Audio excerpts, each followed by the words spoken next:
too often, but begin by passing on my condolences and thoughts to the family and friends of the latest victim of knife crime, a 17-year-old who tragically lost his life on Saturday night in Dagenham. And at the same time, a 16-year-old boy was also stabbed in the immediate vicinity and is currently in hospital, and I hope he makes a full recovery. It's incidents like this that make me determined to reduce knife crime in all its forms. It's a serious and deadly problem across our great city. London's seen an increase in knife crime in the last few years, and it simply cannot be allowed to continue.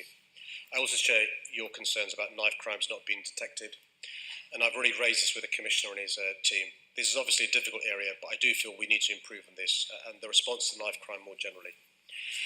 However, investigating offences of this nature is always complex. I just want to explain some of the challenges.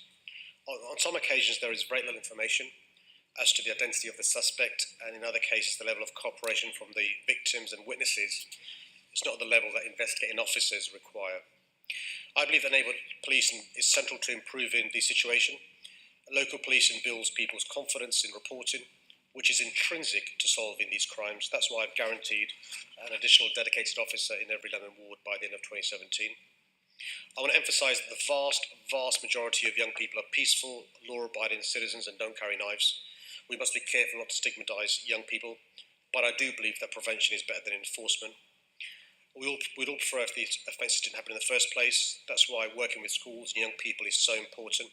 Equally, we need strong enforcement. We need people to know that carrying and using a knife will not be tolerated. And I know that the Assembly's report, the Police and Crime Committee's report, has some recommendations that I'll be following through on. Thank you, Mr. Mayor. Yes, of course, I appreciate that you said that we need to take a very tough approach, obviously, on this appalling crime and the appalling state of affairs.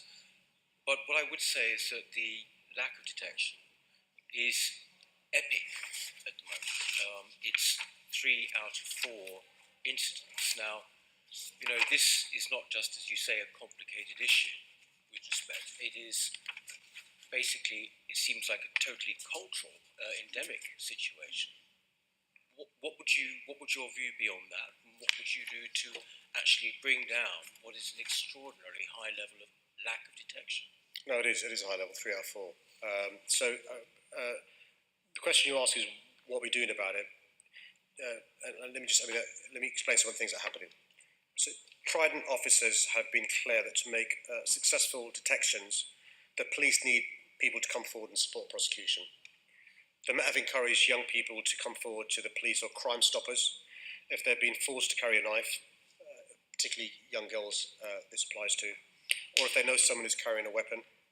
The Met launched Operation Spectre last month, which targets habitual knife carriers through intelligence-led stop and search. And Trident are committed to prosecuting people who carry knives and have welcomed the changes in legislation regarding the increase in sentencing for second knife-carrying offences and the recent banning of so-called zombie knives. And the last thing I'd say is we, for this reason, held a police and crime summit recently. Deputy Mayor Sophie Linden and the Commissioner and I were there as well to get ideas from the community, youth leaders, what more we can be doing. You accept my point about prevention is better, but you're right. Once something's happened, why aren't the perpetrators being, caught and justice happening and also seen to be happening? My fear, thank you.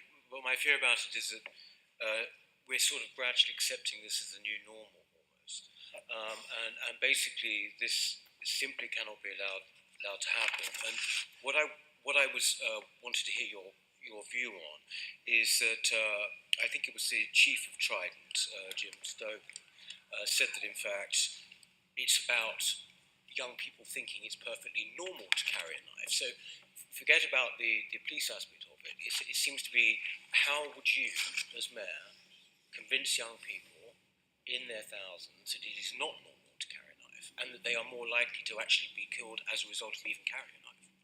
So you're right. By the way, this is not the new norm. We must never think it's acceptable. That's why schools are so important, prevention is so important. The additional officer, dedicated officer in every ward chairman will be liaised with school, working with schools, really important. Just so you know, Mopac already does work in A&Es. There's a teachable moment when somebody's a victim of knife crime. I've been to visit St Mary's, great work taking place there. Senator Pigeon has raised this issue in previous MQTs, and so we are following through all the expert advice in relation to preventing somebody carrying a knife in the first place. If somebody carries a knife, that's a sign of failure. And you're right, if you carry a knife, you're more likely to be a victim of knife crime than to be safe as a consequence.